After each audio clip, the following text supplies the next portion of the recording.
Good morning, welcome back to another video, and today is another day of the Zero to Gold Cap Challenge. Now just stick around and enjoy the video. Okay, so today we have been farming up what is on our materials list. So we have managed to do the albino cavefish. We have finally got 80 of those. That didn't take all that long.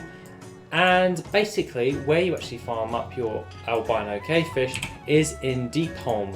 Now, there are a couple of locations you can farm these up. You can actually farm these up in the Needle Rock Chasm. Aside from that, that is the most well-known area. But if you go over to the Crimson Expanse, this is probably the best one for you because it has loads of actual nodes, but there is one little catch when you do this. There is this red mist that is on the floor, and when you are fishing a different area, it will immediately attack you if it comes near you. It goes from side to side and it will just start attacking you on whatever you're doing. So it will then give you a nice little debuff and it will damage you over time. Obviously damage negates your fishing, so therefore you've got to avoid that at all costs.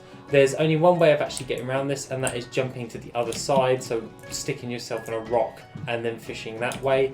I wouldn't recommend going on this side, as pretty much it will just get to you, and if you're fishing just very complacently, it will find you and it will get you.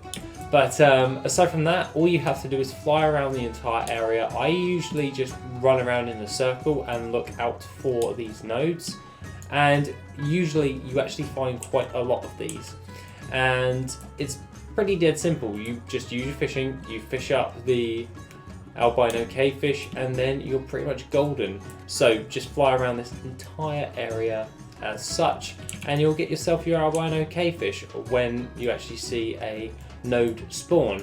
And pretty much it doesn't take you all that long to get a hold of all this. Now, the other thing that I did do was I got to work on the volatile air, as this character was already at Uldum before I went to go do my albino cavefish farm last night. So I got to work on doing the Vortex Pinnacle. Now, this awards you a decent amount of raw gold, which I have already sent over to one of my characters because I needed some little bit of extra gold. And pretty much we have 135 volatile air out of the 1200 that we need. So it's going to take us a little while to farm that up, but not to worry, because our next stop is Uldum for the Whiptail and Volatile Life.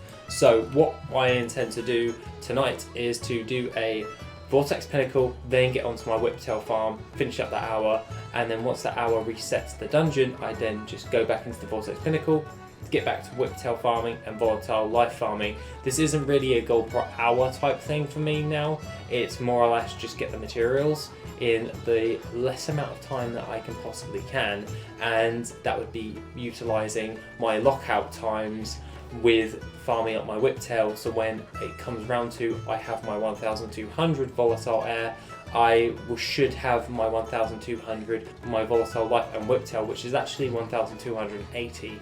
I just need to clarify that right there. Along with this, down in this bottom part of the Crimson Expanse, we can actually go down to the Silver Marsh, which actually does have some spawn points for the albino cavefish as well.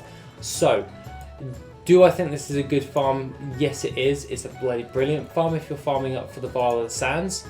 Usually on Worth It, it will come up to this. For myself, it's about 12,000 gold per hour. The sell rate is 0.12, so that's pretty good for albino cavefish.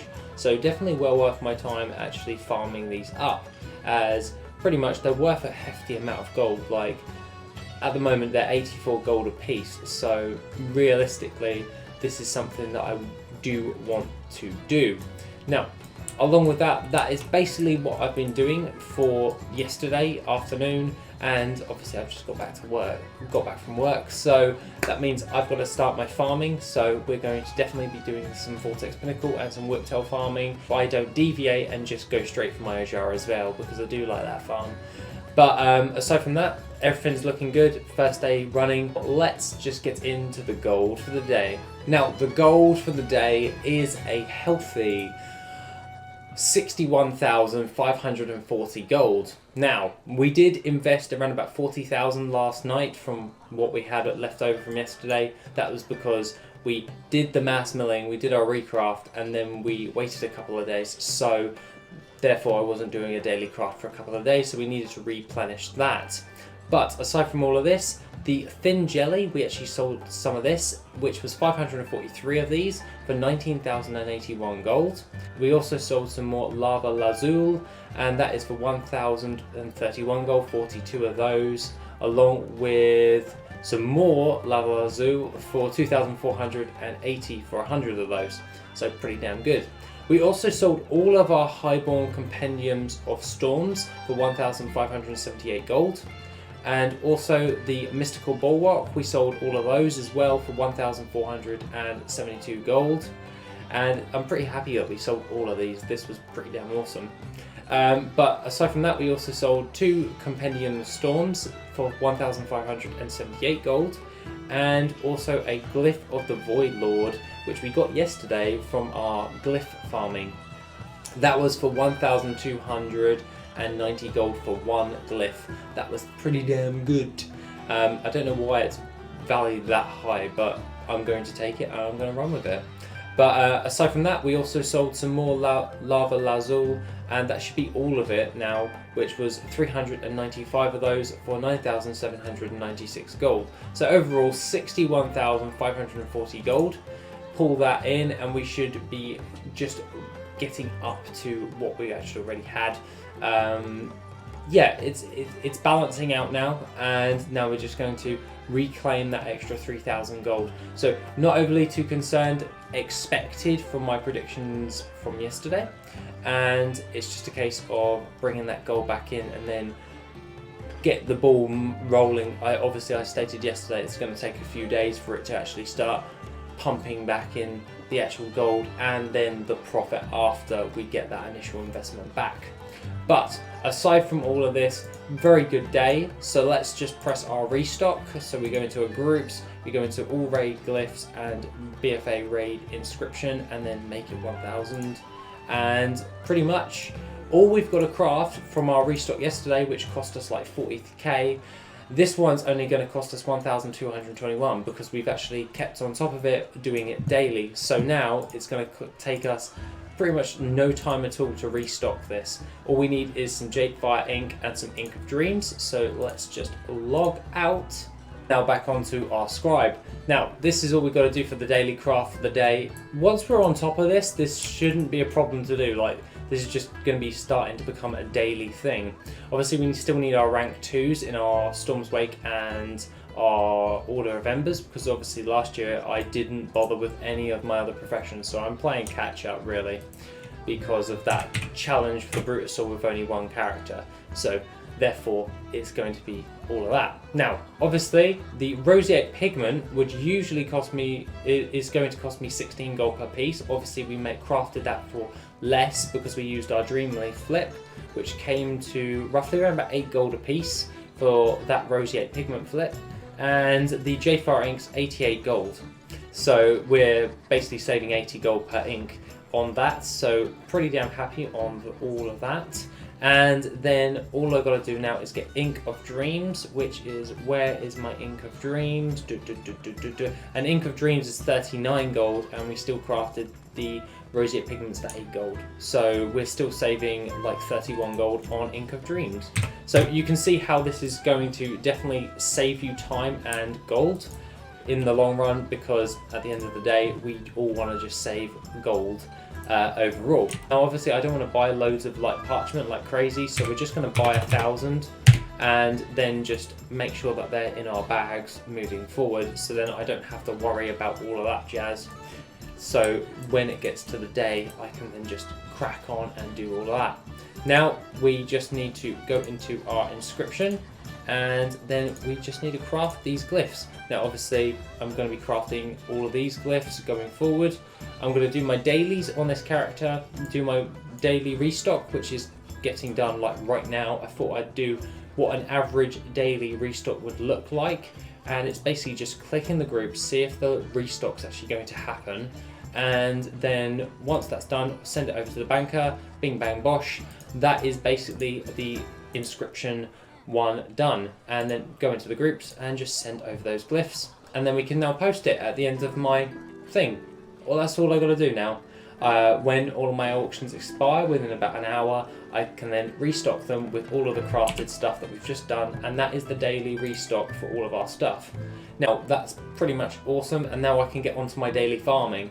This is how easy Inscription can be. Obviously if we sold a lot more stuff, that would be even awesomer, because at the end of the day that would be a daily restock. That would be awesome, but for obvious reasons it's Tuesday. Not many people are going to buy loads of Inscription stuff on a Tuesday, mainly due to the fact that it isn't raid night. Raid night is tomorrow, so I do expect on having a high volume. That's why I've done make it 1000 on my tomes and my tranquil mines, and also my war scrolls, because I know I'm going to sell a lot of them, and that's why we have such a mass amount in our guild bank, which I showed you guys yesterday, and a mass amount of stuff in our reagents bank in our bags, because we're going to be crafting war scrolls pretty much all night and just trying to sell them. So obviously more viridescent ink, more ultramarine ink. We've actually got some anchorweed in there. I should really use that, but I will do that moving forward. But aside from all of this, that is basically what I've been doing.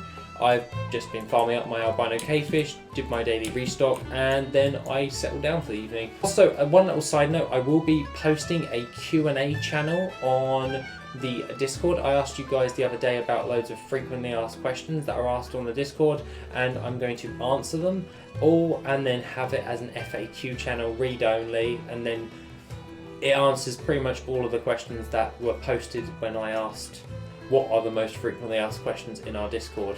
So then hopefully we can help new people who are coming onto the Discord and don't know what is actually going on. But aside from that, that is pretty much the restock. Standard thing, and it doesn't take us that much time to actually do. We've just done that as a little walkthrough. That was my daily restock, and now all I've got to do is relist my auctions and do my daily farm, and then just crack on with the rest of the other stuff that I'm doing. It really can be that simplified and that easy to do when it comes to your professions. Now obviously if we utilised all of our other professions, it would take a little bit longer, but other than that, it's pretty damn bog standard. But aside from all of that, guys, that is pretty much what I have to say for the day. Take it easy, and I shall see you in the next video, which will be tomorrow.